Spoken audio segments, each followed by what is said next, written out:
Well, hello, friends. I hope you're having a great day today. Welcome to Wednesday's edition of Take 5. Yesterday, we read Malachi chapter 3, verses 6 through 10, talking about the tithe and seeing how God feels about it, realizing that it is an ordinance, an ordinary principle of behavior that God intends for believers to abide by. And today, and for the rest of the week, I want to deal with three of the reasons why people try to push this idea of tithes out the window.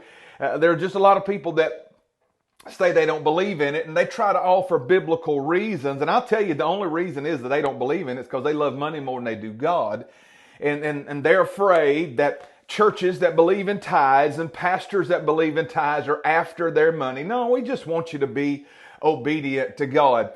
And so what I think it's good for us to do is to have an understanding, a biblical understanding of why the tithe is real and why it's still valid. You can find this principle from the beginning to the end of the Bible, and I think it's something that's essential for us to know so that we can offer understanding, as it were, to some of those people that may want to argue about the tithe.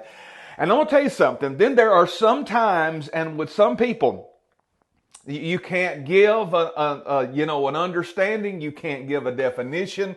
You can't give an argument, an apologetic, or anything else. There are some people, and sometimes when it comes to this concept of the tithe and many other things, that you're going to have to just say, you know what? I just believe in it, and I'm going to do it. I trust God, and I love Him, and I'm going to do it because I believe in it, and leave it alone and go on from there. There's a lot of things in life that we can't explain, that we just have to give the reason I believe in it and I trust God, and that should be sufficient.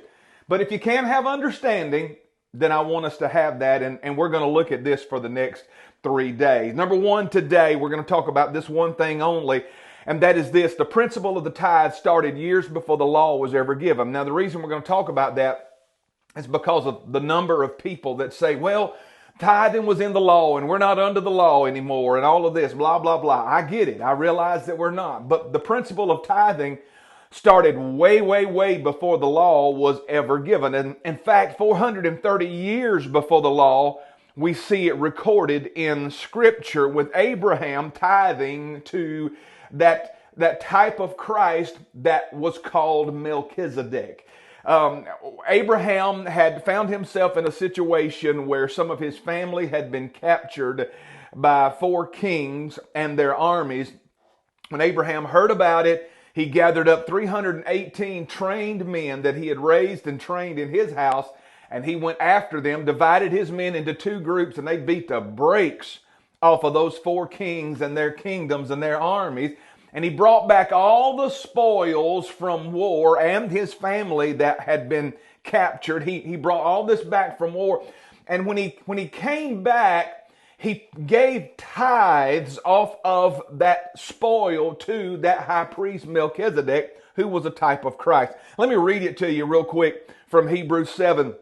It says, Melchizedek was the king of Salem, priest of the Most High God, and he met Abraham returning from the slaughter of the 4 kings, to whom Abraham also gave a tithe of all. This Melchizedek was without father, without mother, without genealogy. You hear all that? He's telling us here who he is. Without father, without mother, without genealogy, having neither beginning of days nor end of life, but he was made like the Son of God, and he remains a priest continually.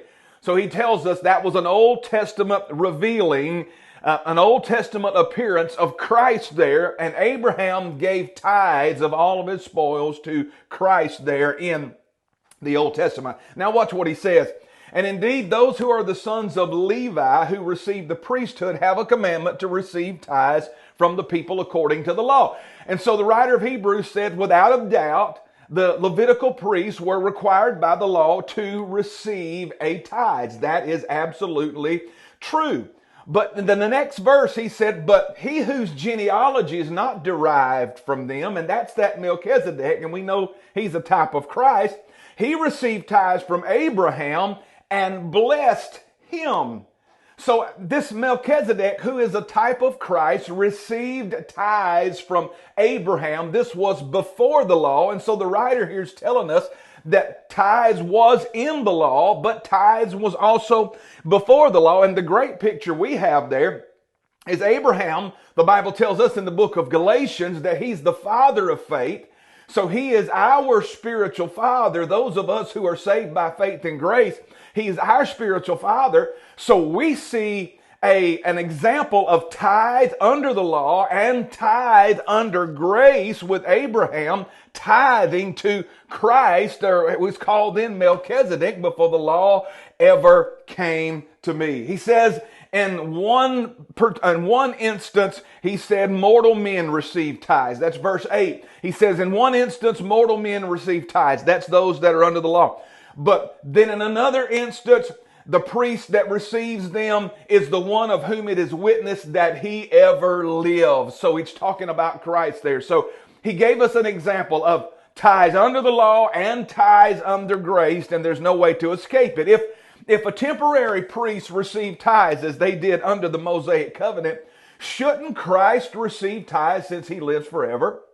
I mean, since Melchizedek was a type of Christ and Christ lives eternally, then this principle of tithing has not changed and it will not change. And that falls in line with Malachi 3:6 when God was talking about the tithe. And he said, I am the Lord and I will not change.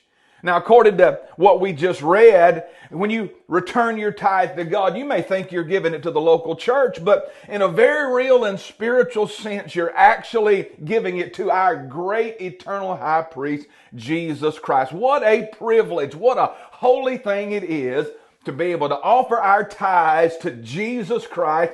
And at the same time, what a loss it is for those that don't take the step of faith and choose not to believe it. That was 430 years before the law, and we see tithes happening. If you need another example, all you have to do is look at the life of Jacob, Abraham's grandson, who 277 years before tithing was a part of the law, told God that with everything you bless me with, I will give you a full tenth. I'll give you a full tithe. I'll bring all of it to you. You cannot dismiss the principle of the tithe because it appears in the law of Moses, because this thing was put into practice long before the law ever came to be. And we see an example of Abraham tithing to Christ, the father of faith, in the era of grace. We see that example, and we know that it's for us today as well as those who are under the law. And when you understand this, you can be a cheerful giver. Hey, I've got to get out of here. I look forward to being with you tomorrow on Thursday's edition of Take 5. Until then, God bless you. Have a great day. Remember, friend, trust the Lord. He will never fail you.